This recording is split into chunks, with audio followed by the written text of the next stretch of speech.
Do'stlar, YouTube'da ilk 1000 ta obunachi yig'ish bu juda ham oson hisoblanadi va ushbu videoda men sizlarga buni qanday qilib bajarishni ko'rsataman. Tayyor bo'lsangiz, qani boshladik. Avvalambor e'tiborni to'g'ri joyga qaratishingiz juda ham muhim. G'alati eshitilsa ham 1000 ta obunachiga erishish uchun siz obunachi yig'ish haqida o'ylamasligingiz kerak. Buni o'rniga siz aynan prosmotrlarni ko'paytirishga e'tibor berishingiz kerak. Statistika bo'yicha sizning uzun videolaringizni ko'rayotganlarning atiga 1% obuna bo'ladi. Demak, uzun video orqali 1000 ta obunachi yig'ish uchun sizga kamida 100 ming ta prosmotr kerak. Shorts bo'yicha esa odatda 0.2% odam obuna bo'ladi.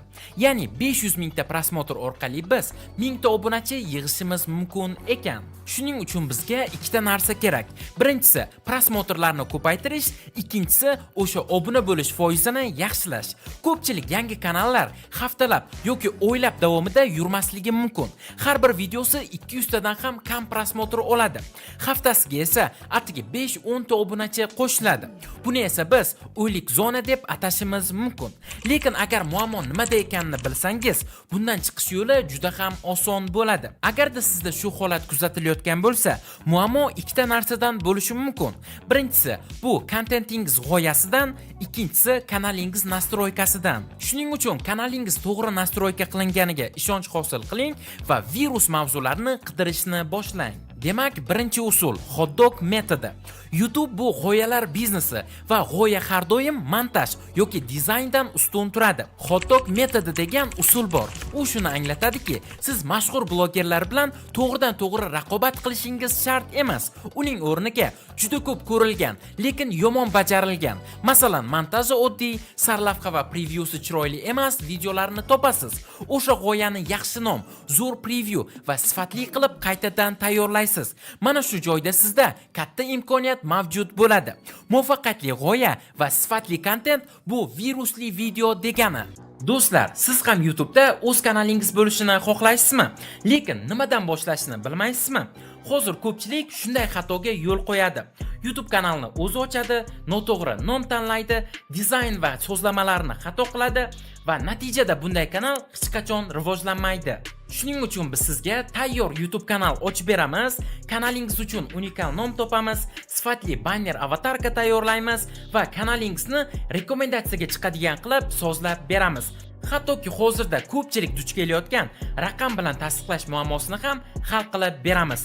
Agar siz ham YouTube'da o'z kanalingizni boshlamoqchi bo'lsangiz, ekrandagi admin profiliga YouTube kanal so'zini yozib qoldiring. Biz esa sizga batafsil ma'lumotni yuboramiz. Ikkinchi usul shortslardan foydalanish. Shorts bu sizga juda katta prosmotr va obunachi olib keladigan qurol. Masalan, o'zimning Vegeta kanalimdagi ushbu video 5 million prosmotr olgan va 30 mingtaga yaqin obunachi olib kelgan. Siz shortslarni tayyorlash uchun ko'p vaqt ajratishingiz shart emas. Shunchaki uzun videolaringizdagi qiziq va foydali joylarni kesib olib, shorts formatda joylashingiz mumkin. Uchinchi usul ijtimoiy isbot. Odamlar bir narsaning qiymatini uning mashhurligiga qarab baholashadi. Agarda kanalingizda 20 ta obunachi bo'lsa, ko'pchilik sizni ko'rishga arzimaydi deb o'ylaydi. Lekin kichik kanallarning afzalligi ham bor. Ya'ni odamlar sizdan ko'p narsani kutmaydi.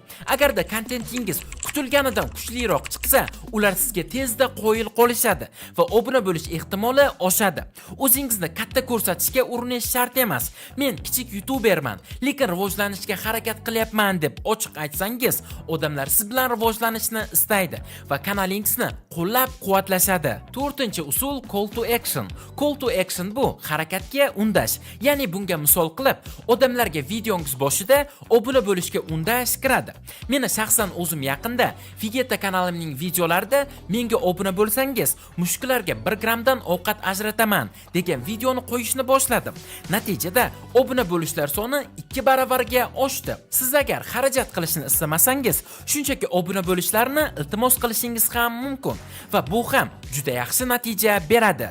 5-chi oxirgi usul jonli efirlar o'tkazish. YouTube Shorts bo'limida jonli efirlar qilish orqali ham tezda ko'p odamlarni yig'ib, ularni obunachiga aylantirishingiz mumkin.